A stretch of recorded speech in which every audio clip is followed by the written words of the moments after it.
हमारे स्वर्गीय पिता, हम धन्यवाद करते हैं, एक बार और मौका दिया। प्रभु, हम आपके चरणों में हैं, प्रार्थना करते हैं आपके वचन को जब हम सीखते, पवित्र आत्मा हमें खोल कर दें ताकि वचन हमारे हृदय की पट्टिका पर लिखा जाए और इसके अनुसार हमारा जीवन हो जाए। पिता, आपको प्रसन्न करने वाला जीवन हम जी सकें, आप हमारी सहायता करें। आपके हाथ में सौंपते हैं, रुकावट डालने वाली हर एक अंधकार का शक्ति को यीशु मसीह के नाम में आज्ञा देते हैं, दूर हो जाएं। प्रभु, आपकी उपस्थिति के द्वारा आप हमें आशीषित करें। सब महिमा आपको देते हैं पिता। प्रार्थना हमारे उद्धार करता प्रभु यीशु मसीह के नाम में मांगते हैं, आमीन आमीन। हम जो विषय इन दिनों सीख रहे हैं उसमें अगला विषय देखेंगे। कल हम देख रहे थे परमेश्वर की सृष्टि का कार्य क्या है, जिसमें हमने मुख्य रूप से 3 बातों को देखा था। परमेश्वर ने अपनी सृष्टि को अपने वचन के द्वारा बनाया है और अपने वचन के द्वारा बनाया है। दूसरा, विशेष उद्देश्य के लिए बनाया है। और तीसरा, परमेश्वर ने अपने लिए बनाया है। हम मनुष्यों को अपने स्वरूप और समानता में बनाया है, अपने ही उद्देश्य के लिए हमें बनाया। हर एक चीज़ परमेश्वर के अपने उद्देश्य के लिए सृजी गई है और परमेश्वर अपने उस उद्देश्य को पूरा कर रहा है। हम देख रहे थे ये वर्तमान धरती जिस पर हम रहते हैं और ये आकाश जो इस धरती के चारों ओर है, ये परमानेंट नहीं है, टेम्परेरी है, कुछ टाइम का है, ये जाता रहेगा। और परमेश्वर असली चांदी यानी दुल्हन को इधर से तैयार करने के बाद नए आकाश और नई पृथ्वी में ले जाएगा, जहाँ पर युगान युग का प्रोग्राम, युगान युग की योजना आरंभ होगी और कलीसिया परमेश्वर के साथ हमेशा तक नए आकाश और नई पृथ्वी में रहेगी और राज्य करेगी। परमेश्वर के वारिस हम होंगे। तो इस धरती पर थोड़े दिन के लिए हम हैं, ये धरती थोड़े समय के लिए, इसलिए इस धरती के रिसोर्सेस ख़त्म होते जा रहे हैं, स्रोत ख़त्म होते जा रहे हैं। पानी हो चाहे और कोई चीज़ हो, हर एक चीज़ को हम देखें दिन प्रतिदिन घटता जा रहा है।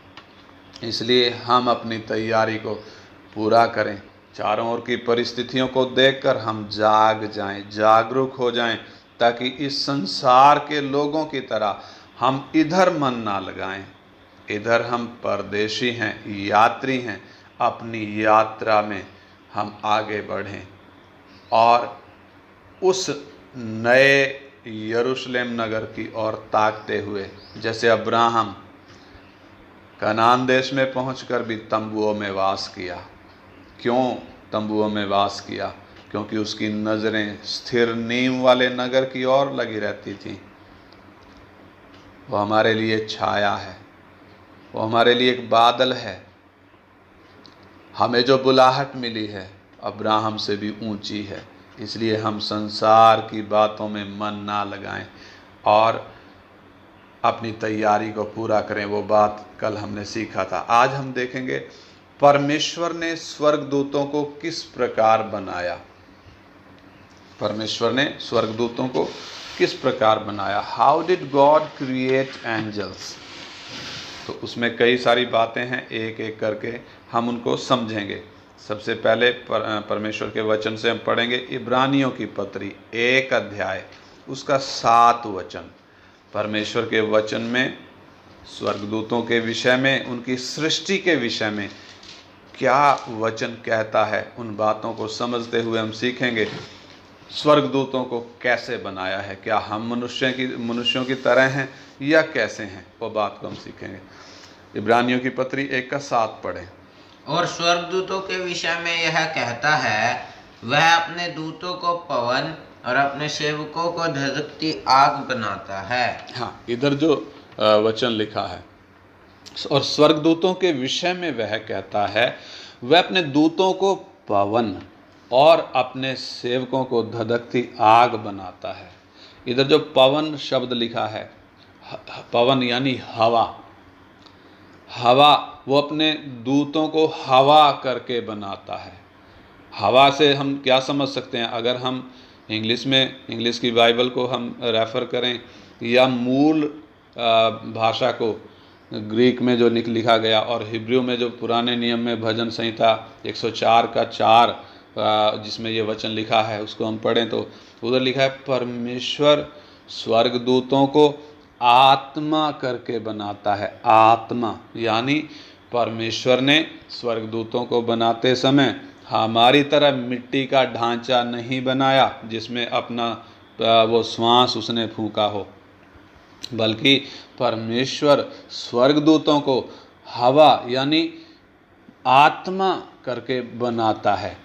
हवा किसी को दिखाई नहीं देती है, ऐसे ही आत्मा किसी को दिखाई नहीं देती है। इंग्लिश में लिखा, and of the angels he saith who maketh his angels spirit, यानी जो अपने स्वर्गदूतों को आत्मा करके बनाता है। यानी परमेश्वर ने स्वर्गदूतों को आत्मिक प्राणी बनाया है। मनुष्यों को देखें तो भूमि की मिट्टी से रचा, लेकिन स्वर्गदूतों को भूमि की मिट्टी से नहीं रचा, बल्कि उनको वो आत्मिक प्राणी है, आत्मिक प्राणी करके बनाया गया है। उनका हमारे तरह हड्डी मांस का शरीर नहीं है। जो यीशु मसीह मुर्दों में से जिंदा हुआ तब उसका शरीर हम देखें तो वो क्या कहता है उसके विषय में, लूका 24 अध्याय उसका 39 वचन हम पढ़ें। लूका 24 अध्याय उसका 39 वचन हम पढ़ें। प्रभु यीशु मसीह जिंदा होने के बाद जब अपना महिमा वाले शरीर में जब जिंदा हो उठा है, उस शरीर में होकर तब चेलों को जब वो शरीर दिखा रहा है तब क्या कहता है? अपने प्रकट होने का जब सबूत दे रहा है, प्रभु यीशु क्या कहते हैं? मेरे हाथ और मेरे पाँव को देखो कि मैं वही हूँ, मुझे छू कर देखो, क्योंकि आत्मा के हड्डी मांस नहीं होता जैसा मुझ में देखते हो। हाँ, यानी कि जिस शरीर में यीशु मसीह जिंदा हो गया वो शरीर अब मिट्टी का शरीर नहीं है। मिट्टी का शरीर, हार्ड मांस का शरीर नहीं है। मतलब जैसे पहले शरीर था मिट्टी का शरीर, ऐसा नहीं है, बल्कि प्रभु यीशु मसीह क्या कहता है? दोबारा पढ़ें। मेरे हाथ और मेरे पाँव को देखो कि मैं वही हूँ। हाँ, मुझे छू कर देखो। हाँ, क्योंकि आत्मा के हड्डी मांस नहीं होता। हाँ, यानी कि यीशु मसीह के इस शरीर में हड्डी मांस है। कौन से वाला? वो मिट्टी वाला नहीं है, ये अलग है। लेकिन आत्मा में ऐसा हड्डी मांस नहीं होता। इधर प्रभु क्या सबूत दे रहा है? आत्मा जो होते हैं, आत्मिक प्राणी जो होते हैं, यानी स्वर्गदूत जो होते हैं, उनमें हड्डी मांस नहीं होता। उनका शरीर हड्डी मांस का नहीं होता जैसा तुम मुझ में देखते हो। प्रभु इधर बोलता है, यानी स्वर्गदूतों का शरीर जैसा बना है, आत्मिक शरीर बना है, हमारे समान वो मिट्टी का नहीं है, हमारे समान उसमें हड्डी और मांस नहीं है। इसलिए स्वर्गदूत हवा में उड़ सकते हैं, इसलिए वो एक जगह से दूसरी जगह जाने के लिए उनको गाड़ी की ज़रूरत नहीं पड़ती, बल्कि वो हवाई जहाज की तरह उड़ जाते हैं। वो धरती से स्वर्ग में और स्वर्ग से धरती में आ जा सकते हैं। हमें ऐसे आकाश में हम उड़ नहीं सकते, हमारे पंख नहीं हैं। हमें एक जगह से दूसरी जगह जाना है तो हमें कुछ न कुछ साधन चाहिए। लेकिन स्वर्गदूत आत्मिक हैं। आत्मिक मतलब उनको हमारे जैसा शरीर, हड्डी मांस का शरीर नहीं है, मिट्टी का शरीर नहीं है, बल्कि परमेश्वर ने उनकी सृष्टि आत्मिक प्राणी के तौर पर की है। दूसरा हम देखते हैं, स्वर्गदूत अदृश्य हैं, दिखाई नहीं देते हैं। उसमें गिनती 22 अध्याय उसका 31 वचन हम पढ़े। गिनती 22 अध्याय उसका 31 वचन। स्वर्गदूत हमारे चारों ओर होने के बावजूद हम उनको अपनी शारीरिक आंखों से नहीं देख पाते हैं। जब तक परमेश्वर हमारी आत्मिक आँखों को ना खोले तब तक दूतों को देखना हमारे लिए संभव नहीं है। पवित्र शास्त्र में जब हम पढ़ते हैं, कई घटनाएं ऐसी हैं जहां परमेश्वर ने मनुष्यों की आत्मिक आँखों को खोला और उनको दिखाया, स्वर्गदूत उनको दिखाई दिए। कई घटनाएं ऐसी हैं जब परमेश्वर ने इंसान की आत्मिक आँखों को खोला, यानी हमारे शरीर की आँखों से हम स्वर्गदूतों को देख नहीं सकते। गिनती 22 का 31 में एक उदाहरण है, पढ़िए। तब यहोवा ने बिलाम की आंखें खोली और उसको यहोवा का दूत हाथ में नंगी तलवार लिए हुए मार्ग में खड़ा दिखाई पड़ा। तब वह झुक गया और मुंह के बल गिर के दंडवत की। हाँ, इधर हम बिलाम के विषय में सीखते हैं। बिलाम जब इस्राएल को श्राप देने के लिए जा रहा था, तब परमेश्वर का दूत रास्ते में खड़ा हुआ उसका विरोध कर रहा था। गधी को दिखाई दिया लेकिन बिलाम को दिखाई नहीं दिया। यानी कि हम मनुष्यों की आंखें ऐसी नहीं है, शारीरिक आंखें ऐसी नहीं है कि हम स्वर्गदूतों को देख सकें। हमारे सामने खड़ा होगा, हमारे चारों ओर होगा, तो भी हम उसको देख नहीं पाते हैं जब तक परमेश्वर आंख ना खोले। इधर लिखा है, तब यहोवा ने बिलाम की आंखें खोली। कौन सी आंखें? शरीर वाली नहीं, बल्कि आत्मिक आंखें खोली, और उसको यहोवा का दूत हाथ में नंगी तलवार लिए हुए मार्ग में खड़ा दिखाई दिया। एक और उदाहरण हम देखें, दूसरा राजा 6 अध्याय। दूसरा राजा 6 अध्याय। जब एलीशा, परमेश्वर का दास, उसको पकड़ने के लिए आराम का राजा एक बड़ी सेना को भेजता है। क्यों उसको पकड़ना चाहता है? क्योंकि वो इस्राएल के राजा के विरोध में आकर उसको मारने के लिए जब भी योजना बनाता है, तो प्रभु का दास एलीशा, परमेश्वर उसको खोल कर बता देता है कि वो किधर से चढ़ाई करेगा। यानी उसकी सारी योजनाएं एलीशा को मालूम हो जाती हैं और जिसके कारण इज़राइल उसके हमलों से बच जाता है।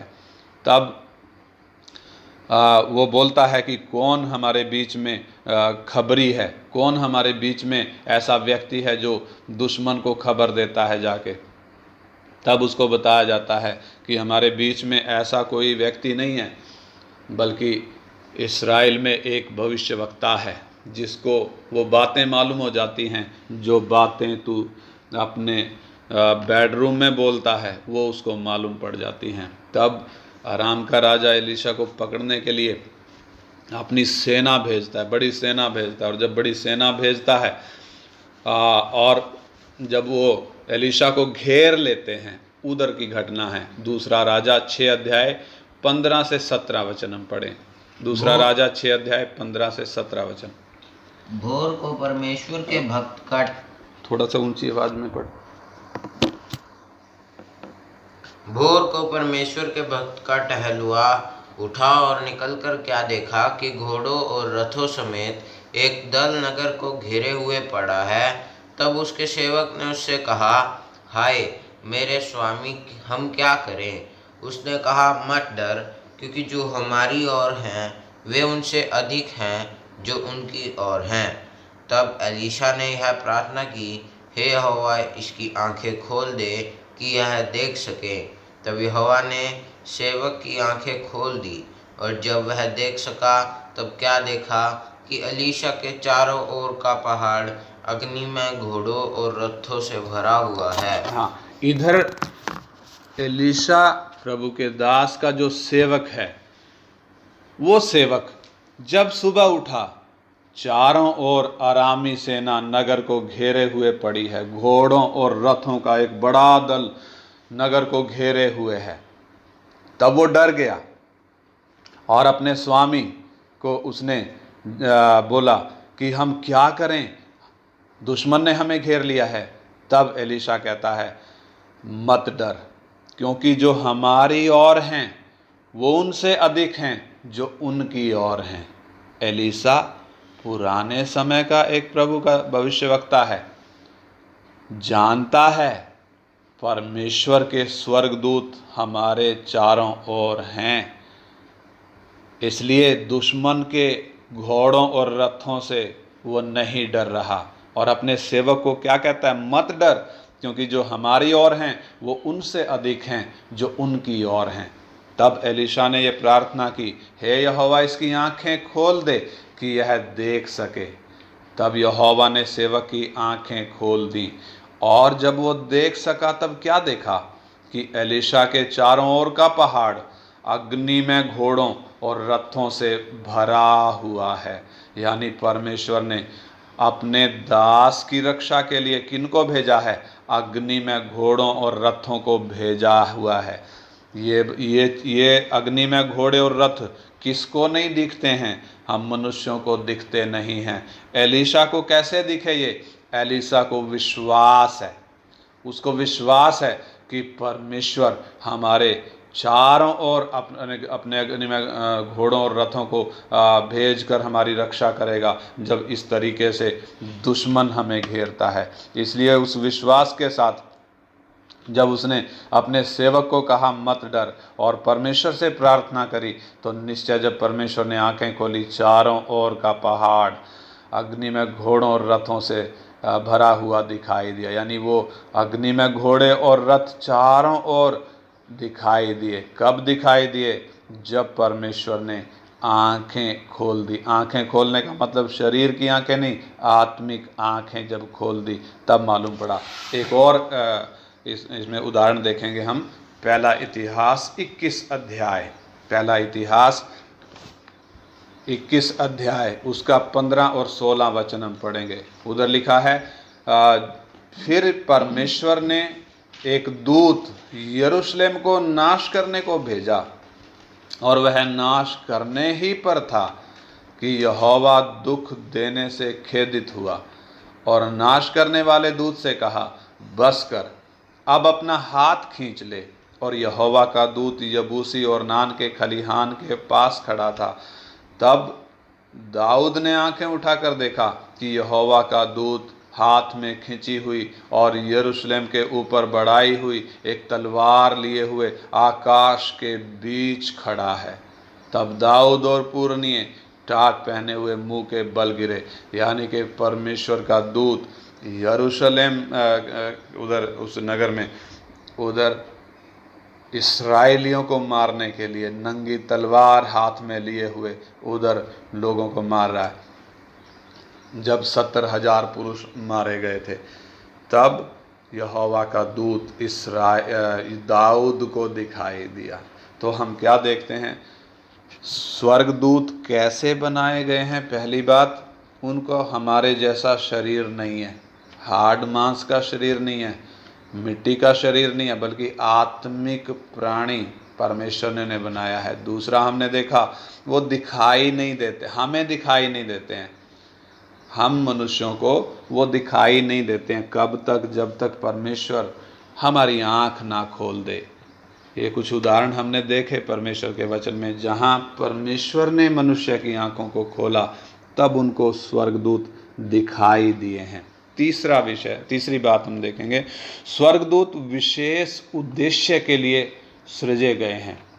जैसे हम मनुष्यों को विशेष उद्देश्य के लिए परमेश्वर ने बनाया है, स्वर्गदूतों को भी विशेष उद्देश्य के लिए बनाया है। कुलूसी 1 का 16 वचन, कुलूसियों की पत्री 1 अध्याय उसका 16 वचन, कल भी हमने पढ़ा था, आज भी हम पढ़ें। कुलूसियों की पत्री 1 अध्याय का 16 वचन। क्योंकि उसी में सारी वस्तुओं की सृष्टि हुई, स्वर्ग की हो अथवा पृथ्वी की, देखी या अनदेखी, क्या सिंहासन, क्या प्रभुताएं, क्या प्रधानताएं, क्या अधिकार, सारी वस्तुएं उसी के द्वारा और उसी के लिए सृजी गई हैं। हाँ, यानी कि स्वर्ग की वस्तुएं हों या धरती की हों, चाहे दिखाई देने वाली हों चाहे ना दिखाई देने वाली हों, क्या सिंहासन, क्या प्रभुताएं, क्या प्रधानताएं, क्या अधिकार, सारी वस्तुएं बोलने से सब मनुष्य, सब स्वर्गदूत, सब प्राणी, जीव जंतु, पहाड़, नदियां, समुद्र, सूरज, चांद, तारे, गैलेक्सियां, सब ब्रह्मांड की हर एक चीज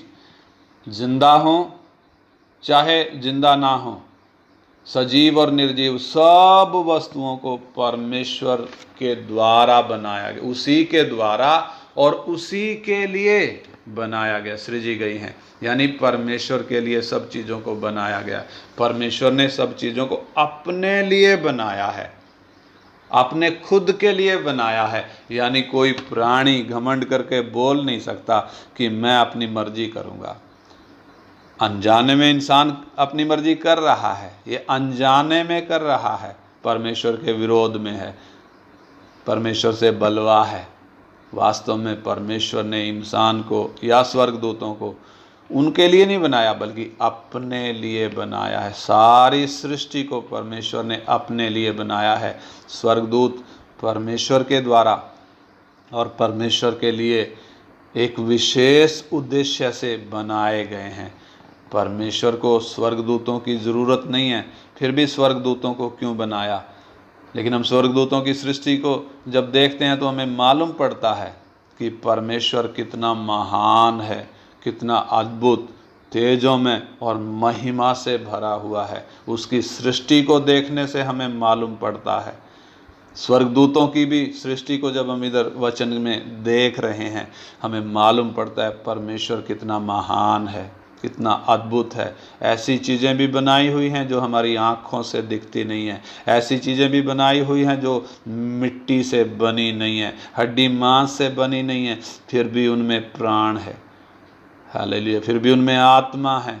हमारे जैसा शरीर नहीं है, तो भी परमेश्वर ने स्वर्गदूतों को अपने बड़े उद्देश्य के लिए बनाया है, और परमेश्वर अपने उद्देश्य को उनके द्वारा पूरा भी कर रहा है। जिस उद्देश्य के लिए वो सृजे गए हैं, उस उद्देश्य को वो पूरा कर रहे हैं। चौथी बात हम देखें, उद्धार पाने वालों की सेवा करते हैं। स्वर्गदूत उद्धार पाने वालों की सेवा करते हैं। इब्रानियों की पत्री 1 अध्याय उसका 13 और 14 वचन हम पढ़ेंगे। इब्रानियों की पत्री 1 अध्याय उसका 13 और 14 वचन। और स्वर्गदूतों में से उसने किससे कब कहा, तू मेरे दाहिने बैठ, जब तक कि मैं तेरे बैरियों को तेरे पांव के नीचे की पीढ़ी ना कर दूं। क्या वे सब सेवा टहल करने वाली आत्माएं नहीं, जो उद्धार पाने वालों के लिए सेवा टहल करने को भेजी जाती हैं? हाँ, इधर परमेश्वर का वचन साफ बोलता है, स्वर्गदूत उद्धार पाने वालों के सेवा टहल के लिए भेजे जाते हैं। सेवा टहल करने वाली आत्माएं हैं जो उद्धार पाने वालों के लिए सेवा टहल करने को भेजे जाते हैं। यानी स्वर्गदूत हम लोगों के लिए, हम उद्धार पाए हुए लोगों के लिए, विश्वासियों के लिए हर समय रक्षा करने को चारों तरफ होते हैं। वो हमारी रक्षा करने को चारों तरफ हमारे चारों तरफ रहते हैं, हर समय रहते हैं। जब चाहे हम सो रहे हों, चाहे हम जाग रहे हों, चाहे हम चल फिर रहे हों, चाहे हम गाड़ी चला रहे हों, चाहे बस में जा रहे हों, चाहे हवाई जहाज में जा रहे हों, हमारे चारों ओर स्वर्गदूत रहते हैं। क्यों रहते हैं? हमारी सेवा करने को। क्यों? हमें वो काहे सेवा कर रहे हैं? हमारी सेवा वो क्यों कर रहे हैं? हम में ऐसा क्या खास है जो वो स्वर्गदूत हमारी सेवा कर रहे हैं? क्योंकि हम परमेश्वर के वारिस हैं, परमेश्वर के पुत्र हैं, परमेश्वर के वारिस हैं। इसलिए परमेश्वर ने किस दिन हमारे साथ दूत भेज दिए हमारी सेवा के लिए? जिस दिन हमने अपना जीवन प्रभु को अर्पण किया था, जिस दिन हमने अपना जीवन प्रभु यीशु को सौंपा था, उसी दिन से स्वर्गदूत हमारी सेवा के लिए भेजे गए हैं, हमारी रक्षा करते हैं। इसलिए हमें शैतान से या किसी दुष्ट आत्मा से या किसी एक्सीडेंट से डरने की ज़रूरत नहीं है, किसी अनहोनी से डरने की ज़रूरत नहीं है।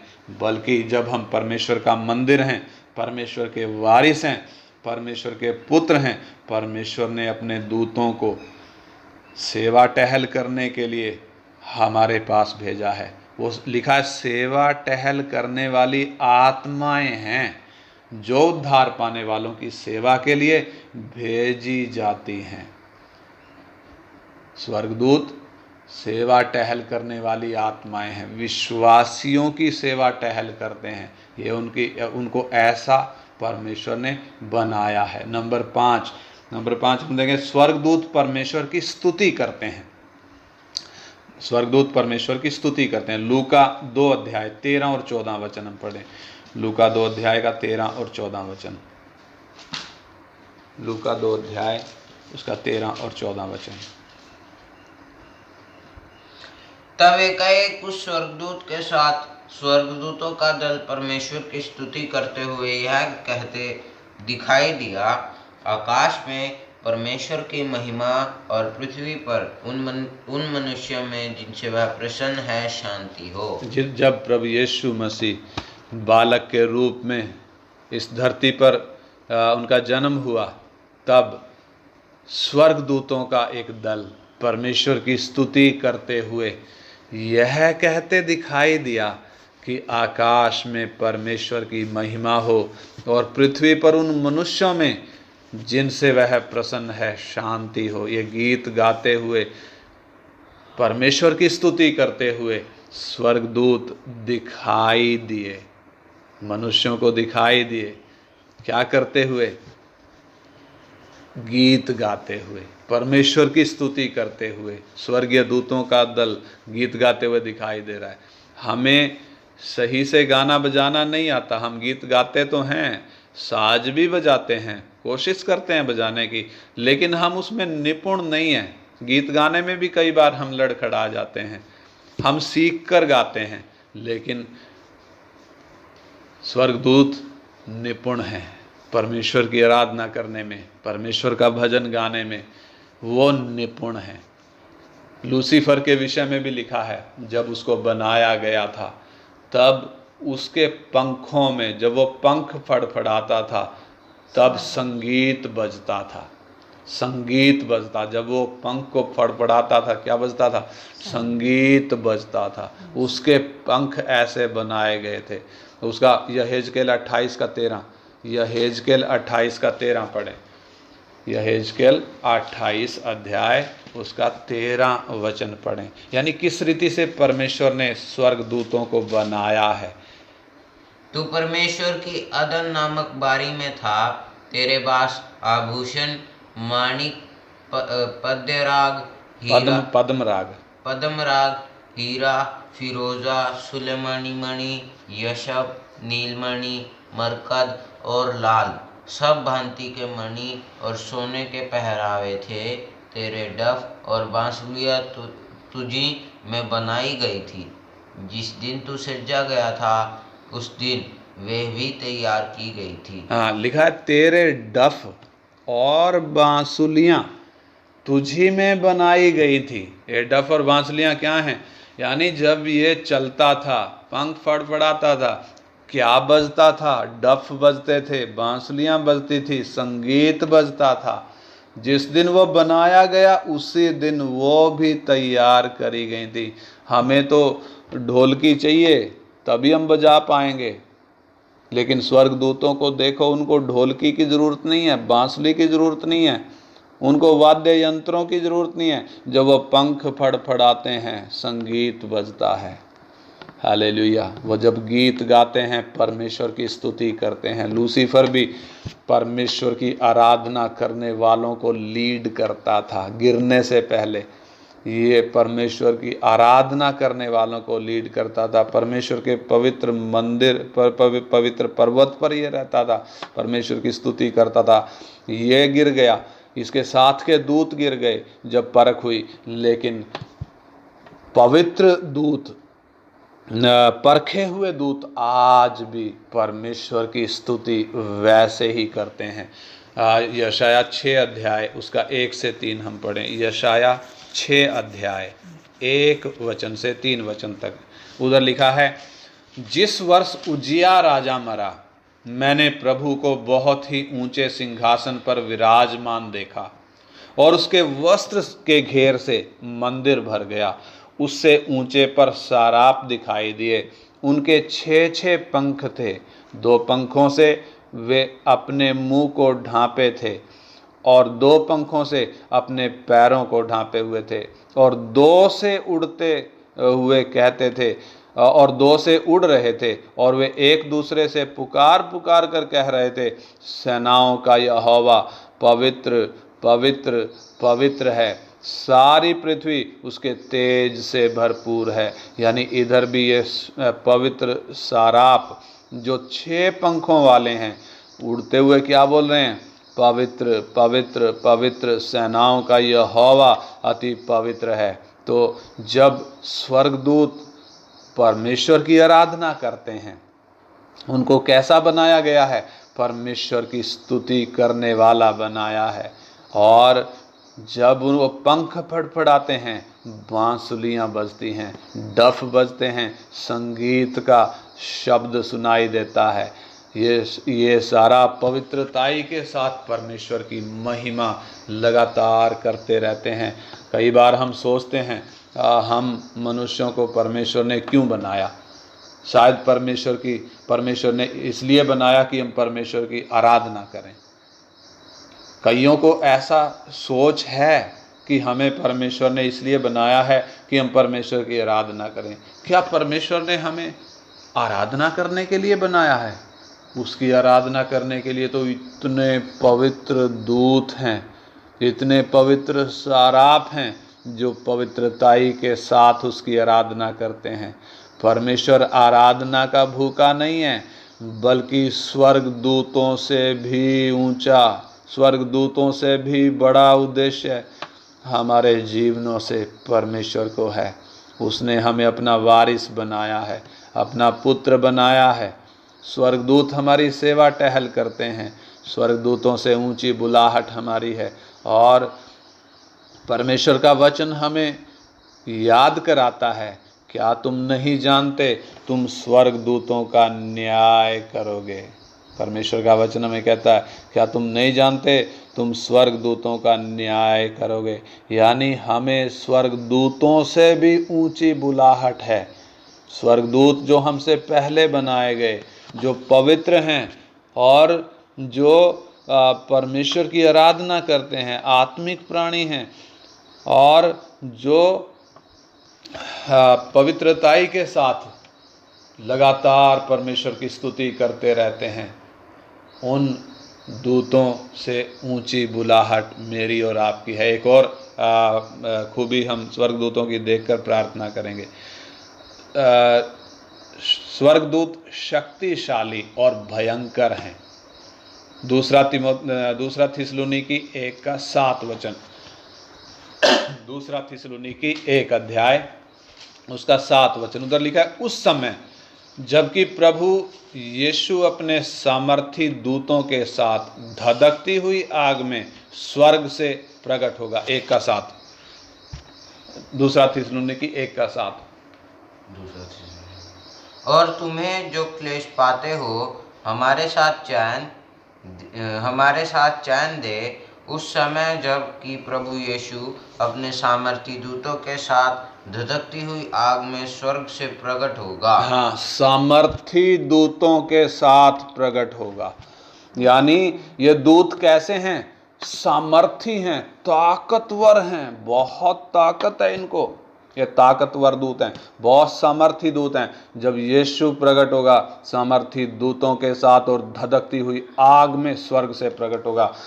भजन संहिता 103:20 भजन संहिता 103:20 भजन संहिता 103:20 जल्दी से।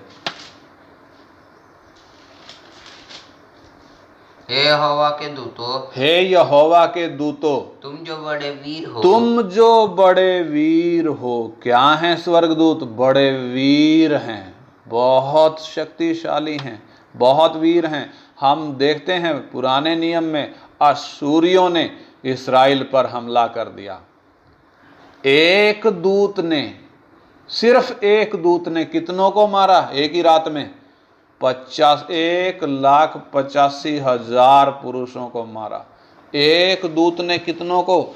1,85,000 फौजियों को मारा। ये फौजी आम साधारण मनुष्य नहीं है, डरपोक नहीं है, बल्कि फौजी हैं, अश्शूरी सेना जो इसराइल को बंधक बनाकर ले गए थे, गुलाम बनाकर ले गए थे। आज तक इसराइल लौटा नहीं है जब अश्शूरी इसराइलियों को ले गए थे। लेकिन हम देखते हैं अश्शूरियों की छावनी में घुसकर एक दूत ने, अकेले दूत ने 1,85,000 फौजियों को मार डाला। दूसरा राजा 19 का 35 में लिखा है, यशाया 37 का 36 में लिखा है। समय कम होने की वजह से हम पढ़ नहीं रहे हैं। और मत्ती 28 अध्याय उसका 2 से 5 जब हम पढ़ते हैं तो क्या लिखा है? मत्ती 28 अध्याय उसका 2 से 5 वचन। और देखो, एक बड़ा भूकंप हुआ, क्योंकि प्रभु का एक दूत स्वर्ग से उतरा और पास आकर उसने पत्थर को लुढ़का दिया और उस पर बैठ गया। उसका रूप बिजली का सा और उसका वस्त्र पाले के समान उज्जवल था। उसके भय से पहरुए कांप उठे और मृतक समान हो गए। स्वर्गदूतों ने स्त्रियों से कहा, मत डरो, मैं जानता हूँ कि तुम यीशु को जो क्रूस पर चढ़ाया गया था ढूंढती हो। हाँ, जब ये मरियम मगदलिनी और बाकी दूसरी मरियम ये कब्र पर यीशु मसीह को देखने आई, सप्ताह के पहले दिन पौ फटते ही जब वो उधर गई, तब एक बड़ा भूकंप हुआ। ये बड़ा भूकंप क्यों हुआ? एक स्वर्गदूत स्वर्ग से उतरा, जैसे ही उसके पैर धरती पर टिके धरती कांप गई। बड़ा भूकंप हो गया, इतना शक्तिशाली है, इसके पैर धरती पर टिकते ही धरती कांप गई। और क्यों कांप गई? क्योंकि प्रभु का एक दूत स्वर्ग से उतरा और पास आकर उसने पत्थर को लुढ़का दिया। इतना भारी पत्थर कैसे लुढ़का दिया? लुढ़का कर स्वर्गदूत उसके ऊपर बैठा है, उसके ऊपर बैठ गया और उसका रूप बिजली का सा और उसका वस्त्र बहुत उजला था, पाले के समान उजला था। उसके भय से पहरुए कांप गए। कौन से पहरुए?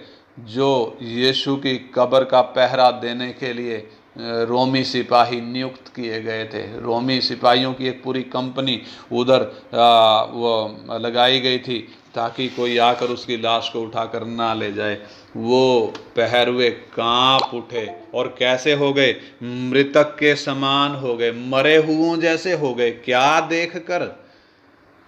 एक स्वर्गदूत के कारण धरती कांप गई। यानी कितना शक्तिशाली है। एक वचन और पढ़कर हम प्रार्थना करेंगे। प्रकाशित वाक्य 20 अध्याय, प्रकाशित वाक्य 20 अध्याय उसका 1 से 3 वचन। प्रकाशित वाक्य 20 अध्याय 1 वचन से 3 वचन तक हम पढ़ेंगे। प्रकाशित वाक्य 20 अध्याय। फिर मैंने एक स्वर्गदूत को स्वर्ग से उतरते देखा, जिसके हाथ में अथाह कुंड की कुंजी और एक बड़ी जंजीर थी। उसने उस अजगर अर्थात पुराने सांप को, जो इब्लिस और शैतान है, पकड़ के 1000 वर्ष के लिए बांध दिया और उसे अथाह कुंड में डालकर बंद कर दिया और उस पर मोहर लगा दी कि वह 1000 वर्ष के पूरे होने तक जाति जाति के लोगों को फिर ना भरमाएगा। इसके बाद अवश्य है कि वह थोड़ी देर के लिए फिर खोला जाए। हाँ, इधर हम क्या देखते हैं? शैतान को पकड़ने के लिए कौन आया है? स्वर्ग से एक दूत आया है। उसके हाथ में अथाह कुंड की यानी ब्लैक होल की एक चाबी है और एक बड़ी जंजीर है। और उसने उस अजगर अर्थात पुराने सांप को, जो इब्लीस और शैतान है, पकड़ के 1000 साल के लिए बांध दिया। हम सोच कर देखें, किसने शैतान को पकड़ के बांधा है? एक स्वर्गदूत ने बांधा है। हमारी सोच कैसी है? शैतान तो परमेश्वर का विरोधी है, उसका दुश्मन है, उससे लड़ता रहता है। कई ईसाई लोग, कई मसीही लोग तो क्या सोचते हैं? शैतान और परमेश्वर बराबर हैं, दोनों में लड़ाई मची हुई है।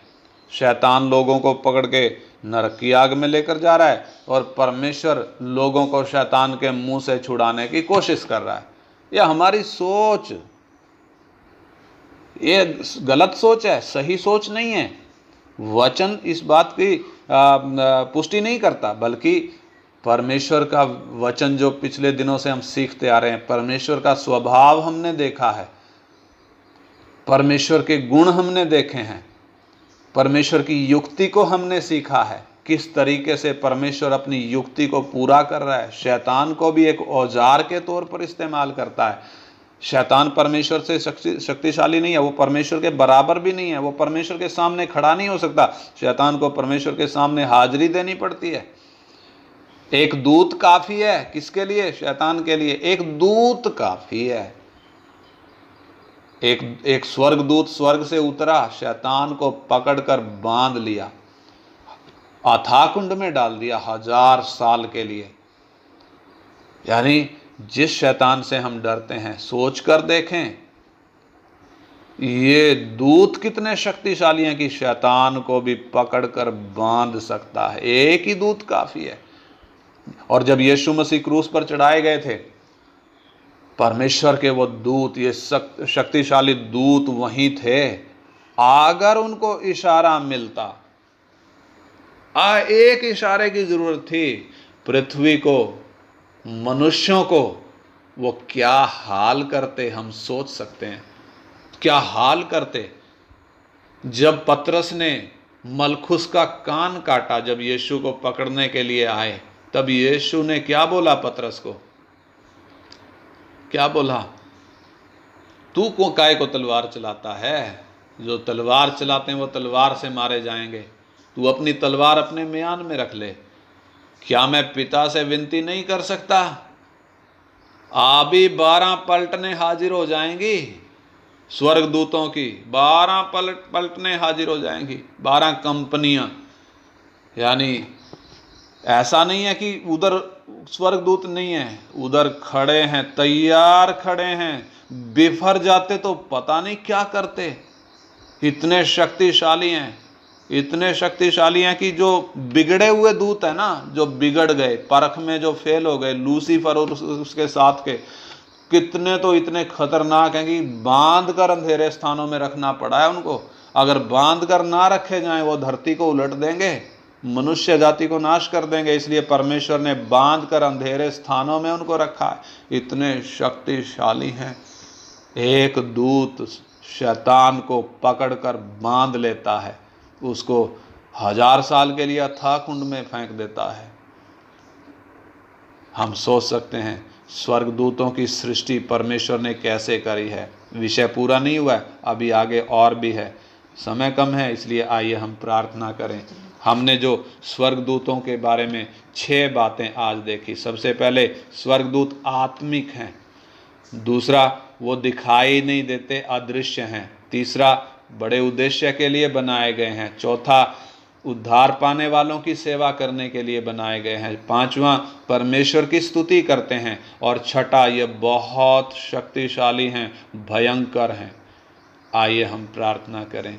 परमेश्वर ने हम मनुष्यों को अपने स्वरूप समानता में बनाया है। स्वर्गदूतों को अपने स्वरूप समानता में नहीं बनाया, बल्कि उनकी सृष्टि हमसे अलग है, लेकिन एक बड़ा उद्देश्य उनके द्वारा भी है। वो विषय हम सीख रहे हैं, आगे और भी सीखेंगे। आइए हम प्रार्थना करें। हमारे स्वर्गीय पिता, हम धन्यवाद करते हैं प्रभु, स्वर्गदूतों की सृष्टि के विषय में सीखने के लिए प्रभु आप हमारी सहायता कर रहे हैं। वचन के द्वारा हमने देखा स्वर्गदूतों को किस तरीके से बनाया गया है। बाप, ये वचन जब हम सीखते हैं, स्वर्गदूतों के साथ जब हम अपनी तुलना करते हैं, हमारी सृष्टि स्वर्गदूतों की सृष्टि से कितना भिन्न है। इतने शक्तिशाली, पवित्र, सामर्थी दूत जो दिखाई भी नहीं देते हैं। प्रभु, हमारा कितना बड़ा सौभाग्य है, वो हमारी सेवा टहल करते हैं। हमारा कितना बड़ा सौभाग्य है। आपने बोला है प्रभु, लिख कर दिया है, हम स्वर्गदूतों का भी न्याय करेंगे। हमारा कितना ऊंचा बुलाहट है पिता। इन दिनों में अपनी बुलाहट को पहचान लेने के लिए, उसकी गंभीरता को समझ लेने के लिए हमारी आँख खुल जाएं प्रभु, हमारी आँख खुल जाएं, हमारी समझ खुल जाए, ताकि प्रभु हम अपनी बुलाहट के प्रति वफादार हो जाएं। आप हमारी सहायता करें। यीशु मसीह के पवित्र और सामर्थी नाम में मांगते हैं। आमीन, आमीन, आमीन।